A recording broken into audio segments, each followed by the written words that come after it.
Okay, I think we're going to go ahead and get this webinar started. Happy Friday, everybody. Welcome to the presentation today. Today we're going to be looking at the reverse engineering workflow using Geomagic Design X.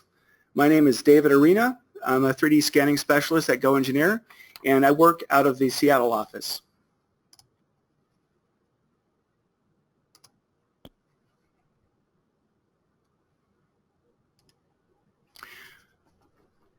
For some of you folks, this may be your first look at scan data, Geomagic Design X, or reverse engineering.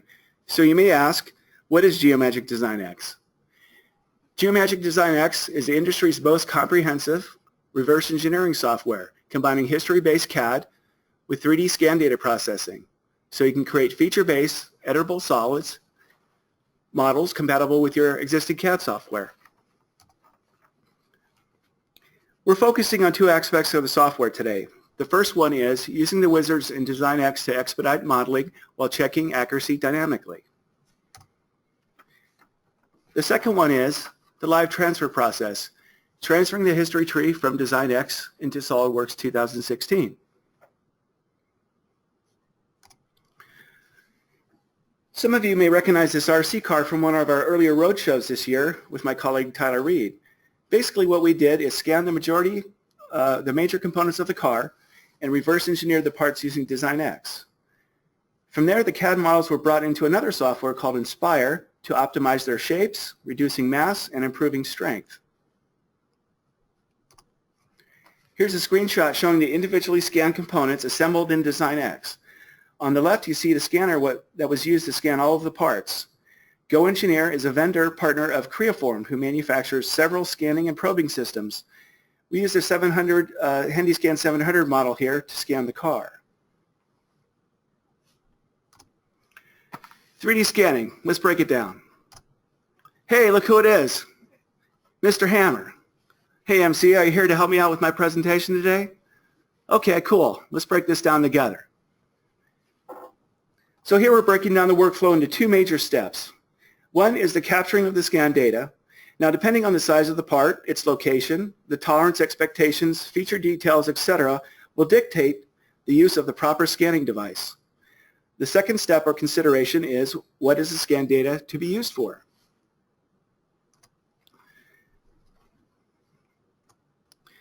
So here we're going to break it down into three basic workflows. Scan to print, scan to CAD or reverse engineering, which is what we're talking about today, or scanning for inspection. We'll look at each one of these a little closer in the following slides. Scan to print is the most basic workflow. This workflow does not involve CAD-like functions using sketches or extrusions, just a watertight mesh suitable for 3D printing. Handmade art and sculpture a lot of times falls in this category. Design X has mesh editing tools to accomplish this, like automatic mesh repair, hole filling, and mesh optimization. So here what we're looking at are a couple of scans we did. On the left, it's a triptych artifact that was actually recovered from a shipwreck that happened in, I believe, 1608 off the country of Guam. And there were a lot of holes in the data because with scanning, it's line of sight process. So if there's an undercut, things like that, a lot of times you'll have just basically voids or holes in the data. So we use Design X and a lot of mesh optimization and hole filling functions to basically make this a watertight model that we 3D printed on an object machine. On the right, you'll see that first picture there. That is a master pattern, essentially from a product that you might recognize if you're shopping. Basically, the product is called Girdle Pot, and it's a water vessel or vase.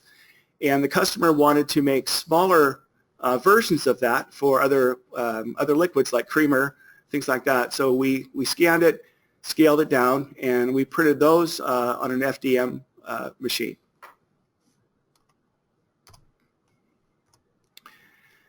Scan to CAD. So here we're talking about reverse engineering today. So basically what we're doing when we're doing this process is we're using the scan as simply a template or a guide to draw our sketches. So you can see there on the right hand side that orange model, that's actually a solid model.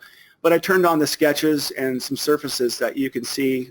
Those are the underlying components that make up that particular shape. On the left side, you'll see a scan on the far left. That is a torque converter. And here we actually we did reverse engineer it, but we also altered the part. This part particularly was made by a manufacturer that manufactures for the racing industry, so they're always trying to lighten the part.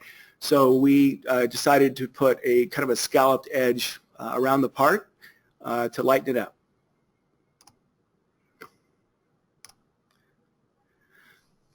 So here are some more examples of reverse engineering for other purposes. The semi-truck was scanned to create models for CFD analysis. In the center, the 67 Stingray was scanned and redesigned to make carbon fiber tooling, producing the body to fit a newer C6 Corvette chassis. And on the far right, the excavator was scanned to locate key mounting areas for aftermarket hydraulic kits.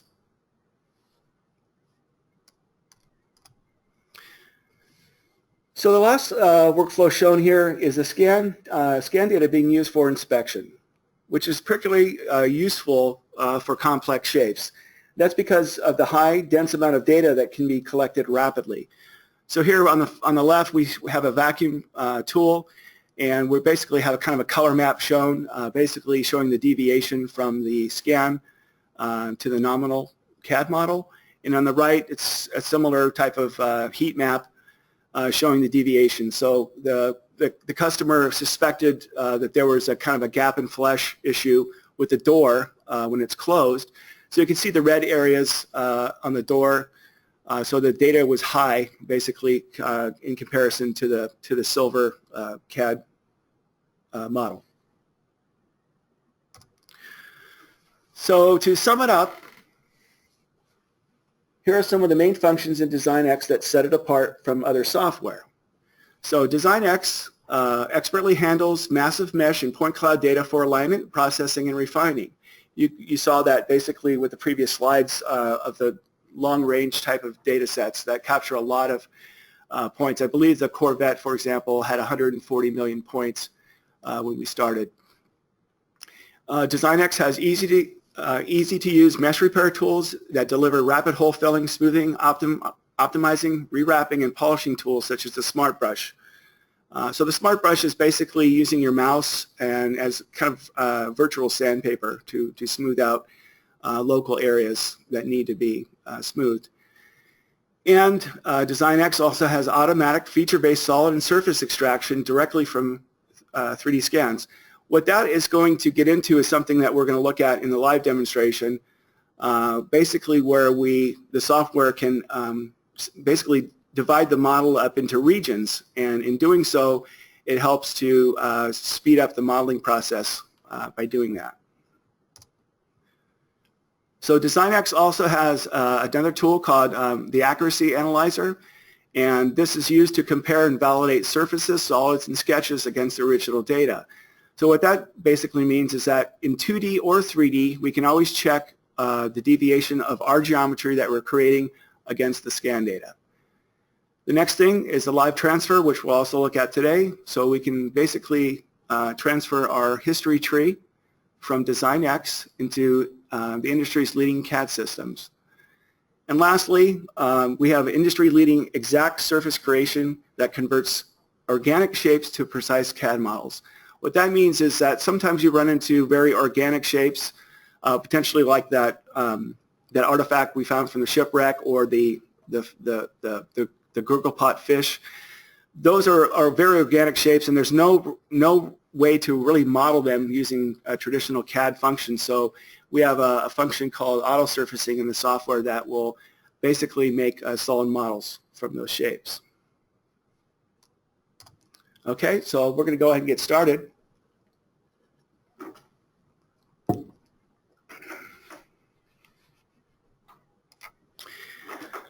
Okay, so here we have that front part of the car. Basically, it's kind of the front bumper, and there's like a skid plate here. And so this is a mesh, and we can basically, I'll go ahead and turn on the triangles here. So you can see in the wireframe mode that meshes are simply basically represented by triangles. So you can see here that we've got thousands of triangles on this file. Actually, we've got about I think over 220 triangles that make up this particular mesh. And also something to kind of point out, this has been optimized, so you can see where the flatter areas on the part, let's say over here, the triangles get a little bit bigger, and as we get to higher curvature areas, the triangles get a little bit smaller. Okay. So here we talked about, or I kind of talked about regions in the PowerPoint a little bit. So what that means is we can let the software do this auto segment routine where it simply interrogates the model and tries to find, you know, different shapes. So it tries to find cylinders if they're there, cones, planes, tori, and regions that don't fall into the primitive shape category are simply just called freeform shapes. So you can see here that looks like that's a cylinder, and that top piece could be a plane, that yellow surface there. So we can run this function, but I chose not to do it. We can also do it more manually. So what I'm going to do is just simply turn on my regions here, and you can see here that I've got several different colors. Those represent different regions. I've got the revolution, a freeform shape, and a cone here. So what I'm going to do is just show you how easy it is to create a new region. So if I come up here to select this tool, for example, and select that area, I can say insert, and if I go back to interrogate that region, you can see now that the software sees that as a cone. Okay. So the reason why we want to do this is for the regions is that it does help us in several areas. One is we can actually extract reference geometry. So if we wanted to extract a vector from that, we could, depending on a different region. Maybe we want to extract a plane. So that can help us when we do an alignment with the scan data. So when we bring the scan data and want to put it into a coordinate system. The other thing is that it helps us with the wizard. So we can simply extract surfaces or solids based on regions. Okay. So here with this shape, this main shape here, I kind of looked at it and thought, well, this basically would probably be best modeled as a loft. So, and with lofting, essentially we have two things in the beginning we can base the loft on. One is simply a plane, so we can select a plane and have planar sections to the part. In this particular case, with this part having that curvature to it, I thought that it would be better represented to base the loft on a curve. So I need to generate my curve to go ahead and start. So I'm going to go ahead and go to my 3D sketch and go to create a 3D sketch. I'm going to do a section. And the target entity is going to be this revolution region here. And I'm going to go to the next step. And I'm simply just going to say I want to base that on a plane, a section. So when I select this top plane, you can kind of see that preview, that orange preview of the curve that I'm going to create. So I'm going to go ahead and say OK. And you can see here that the curve, it's not a continuous curve because there's holes in the part. So I need to go ahead and fix that. So I'm going to go normal to my sketch, and I'm going to turn my mesh off for a second. And I'm simply going to click on this last node here and click and drag it to connect it to the other side. Okay? So now I have multiple curves here that I want to merge together. So I'm going to go up here to my merge function and basically just select all the curves and go ahead and accept that. Now the other thing I want to do is the surface that I make, I want it to extend beyond the mesh. So I'm going to go ahead and just basically extend this spline by a ½ inch on either side. So I'm just going to go ahead and select that and accept it. And then the last thing I'm going to do, these nodes become a little bit uneven, and I also want to smooth them out. So I'm going to reduce the count down to 20 in this case. And so I get my spline here that I get to work with. So I'm going to go ahead and exit out of this function. Turn my mesh back on. So at this point, I'm ready to do a loft, and I'm going to, actually this is going to be one of the first wizards we look at today, and that's going to be found under the Model tab. And most of the wizards reside here. These are different groups, so this happens to be the wizard group.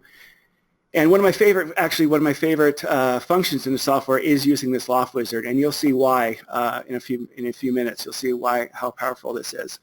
So I'm going to go ahead and pick the Loft Wizard. I'm going to base that on this region here again. And since I did create my curve, I'm going to say we're going to generate that loft based on this curve here. So now we have these in this case, we're starting with 6 sections, and you can see the sections going through the curve like that. So the other thing I want to do is basically just to make sure my surface extends beyond the mesh, I'm going to go ahead and kind of make it a little bit wider, and I'm going to shrink this down just a little bit there. Okay. So we're going to start with that. So I'll go to the next step. And now we have a preview of the surface. But this is, again, this is where the cool stuff really starts. So we have a preview of the surface. So I'm going to turn on my accuracy analyzer. And you can see here on the the right side of the screen, there's a color bar. And that basically shows the high points and low points. And then in this case, by default, anything in green here is plus or minus 0.004 of an inch. So you can see on the screen, I've got a little bit of everything, right? I've got some high spots, I've got some low spots, and I've got some green spots. So currently, the surface is not fitting as good as it can.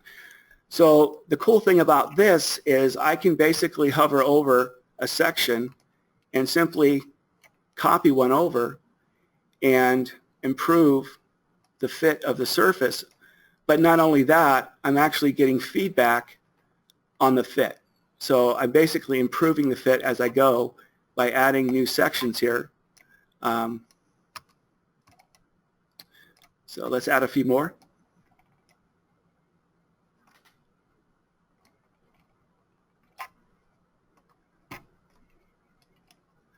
And maybe one more here on the top. Okay, so we can see that looks pretty good. You can see there's some blow spots, but that's because there's other features on the part, so that's why we have these other colors. One also thing to point out, you can see as my mouse is moving around, I get feedback on the deviation of the surface. So I think this is, again, really one of the most powerful things about this particular tool. Because otherwise, how would you know how close your surface is unless you had this dynamic feedback? Okay, so I'm looking at the surface here. I'm going to turn the mesh for a second, turn it off. And you can see there's a little bit of waviness going on. That's because, maybe the part is plastic and just through injection molding or maybe warpage from use, it's a little bit wavy. So what I can do here is to basically just go back into the sketch, and I'm going to window select all the splines, and again, just like before, just reduce the count of nodes, essentially making it smoother. Okay, so the next step I'm going to do, the next wizard I'm going to show, we're going to look at this feature here, this comb. So I'm going to come up here to my revolution wizard, and this is my target. So I'll just follow the steps. So you can see here with basically one mouse click, I've got a vector, I've got a sketch plane, I've got my sketch it created for me, and it also showing me the revolution. So all that with basically one click of a mouse, I get a lot of information created for me. So I'm going to go ahead and accept that. So all these entities now get resided on my history tree. I can see, however, that the solid fall is a little bit short, and that's just because the region was a little bit short, and I didn't take time to kind of amend that. So what I can do there is simply just double click on my sketch, and I'm going to make some adjustments to my view, and I can simply just click this line and drag it up like that. And then at the bottom, I'm going to also drag this down. I want to make sure that the solid body goes beyond the surface, because I'm going to use that surface to trim the solid. So go ahead and exit the sketch. So now I have a solid and a surface. So I'm going to use this surface to trim the solid. So that's going to be a cut in our software. So the tool entity is the surface, the target is the solid. So at the next step, I just basically want to just pick the side I want to keep. So that's that front side there. So now I've got that trimmed solid and a surface. So in continuing on with drawing this main body here, what I want to do is I first want to thicken this surface to make it a solid. So I'm going to go ahead and pick thicken surface. This is my body. And looking at the offset direction, I need to go the other way. So I'm going to go direction number 2 and accept that. So now we have a couple of solids, and if I wanted to draw, I need to draw a profile essentially to cut this solid to conform to the shape of the mesh. So what I'm going to do is something that we use a lot in the software called mesh sketch. So I'm going to go ahead and create a mesh sketch. And the different thing between a mesh sketch and a regular sketch like you would have in SOLIDWORKS is we're actually referencing the mesh. So when I pick my front plane there, you can see I get a preview of that intersection between that plane and the part. And you can see, obviously, with this curvature, I'm not getting a full profile preview here. So one thing I could do is I could grab this arrow here, pull it up to a new location, and hit Add Section, so we can add multiple sections. But the problem in this particular file, in doing so, is that at the end of the day, I'm going to get a lot of information to look at, and still I'm not going to get a clean profile by doing it that way. So instead of doing it that way, what I can do is grab this other arrow and essentially create a silhouette. So as long as the part is basically in the volume of my arrow there that I drug, I can now see that I get a clean profile to work with. So I'm going to go ahead and accept this setup. And now I'm in the sketch mode, and I'm going to turn off my mesh and turn off my solid. So now I need to draw my profile. And you can kind of guess what I'm going to do. I'm going to draw half of it and mirror it over. So the first thing I want to do is draw my mirror line. So I'm simply drawing in the center like so. So that's my construction line. I'm going to turn off construction. Notice that it also has a fit polyline mode. So what that is if I zoom up here on the polylines, you can see where the curve areas are curved and they're dotted. So it doesn't recognize these areas as lines. So there's an arc here, so it doesn't recognize those. But if I hover over this area, it sees that as a line. So I could rapidly create lines that way. And then also, to continue on, I'm going to actually turn that off. And the reason why I do that is that when I draw manually, I'm actually building in constraints as I go. So you can see that I've got some constraints on the geometry. So I'm going to stop with the lines, and next I'm going to draw an arc. And same thing with the arc. Now all the arcs become highlighted and all the lines become dashed. So I'm just going to go ahead and create an arc like so. And I do want to check, I've got my center point out here, so I'm going to double click on that and just ensure that the Y is 0, because it should be right at 0. And I'm also going to fix the center point. And why I do that is because this profile out here essentially is that tubular area, right? So it's not this main body. So I'm going to actually just slightly drag this in a little bit. And then I'm going to go ahead and just basically trim up the geometry at this point. So I'm going to use my corner trim tool and trim up these corners and pick that. So now I'm ready to mirror this profile. So I'm going to come up here to mirror. My symmetry line is my center line, and these entities out here are going to be mirrored.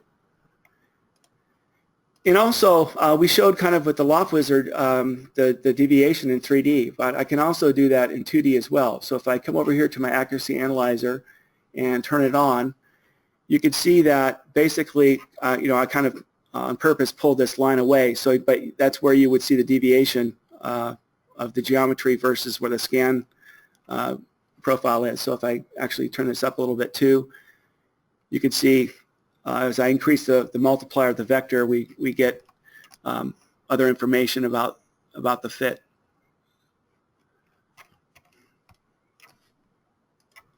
So that's it for this sketch. So I'm going to exit out and turn my solid back on. So I'm going to extrude this profile using a surface extrude this time. And I'm going to basically use this to cut with. So I need to basically make sure that the surface goes beyond the solid in both directions. So the top clearly goes through. I just need to turn on the bottom here, and that clearly goes through the bottom. So I'm going to accept that. So now we're left with this surface. I'm going to use this as a cutting tool. Here's my target body. And just like before, I just want to pick on the side I want to keep. Okay.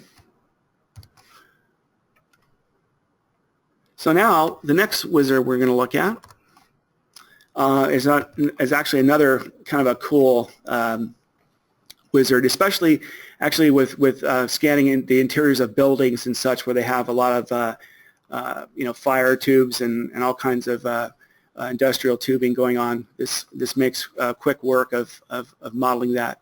So that's going to be found here under the modeling wizard, pipe wizard. And again, we're going to base this on a region. So I'm going to create this one first and go to the next step.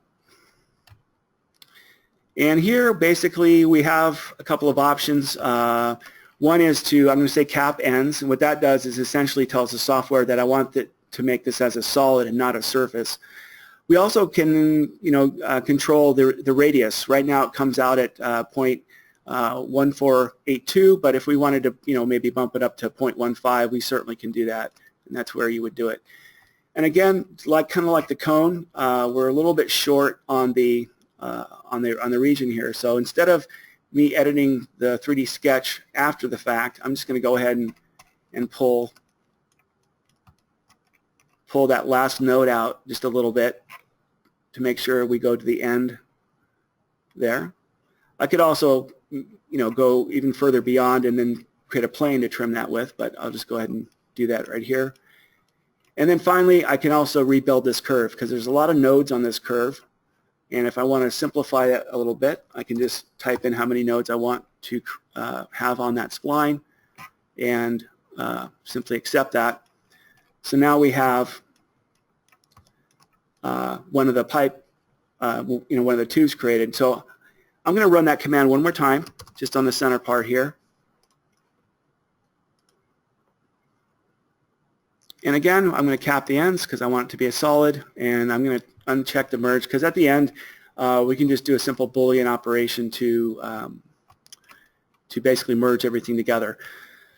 So here, and again, I could pull this because it doesn't quite intersect, but you saw me do that before, so it's just pretty much a simple process. So I am going to rebuild this curve. And this has a little bit more curvature to it than the previous one, so I'll bump that number back up to 40 and say OK. And then I'll accept that. So here we are, and I'll go ahead and turn on my accuracy analyzer. So we're looking pretty good, and pretty accurate. So at this point, this is about it for the live presentation. Except for I do want to show the live transfer process. So here we're going to go to the home tab, and you can see here underneath the live transfer group, we can transfer the history tree of Design X into these various CAD systems. And of course today we're interested in SOLIDWORKS. So I'm going to say start from the first feature, and we're using 2016 today. So I'll say go ahead and do that. And when I click on OK, what happens is it launches SOLIDWORKS. And you'll start to see the history tree of Design X come over and start to populate the history tree in SOLIDWORKS, essentially as if it was created in SOLIDWORKS to begin with. So once we're done, we get a message saying that the export succeeded, and we can see here on the screen that we've got our model that we just created over in SOLIDWORKS. And I have done this model before in its entirety, so let me open up that real quick, show you that finished model. And it's this part here, so I'll open that up. So this is the finished model, created initially in Design X and then transferred over to SOLIDWORKS. So this is going to end today's presentation. Just to recap, we used Geomagic Design X and the Wizard tools inside the software to expedite the reverse engineering workflow. My name is David Arena. Thank you for attending.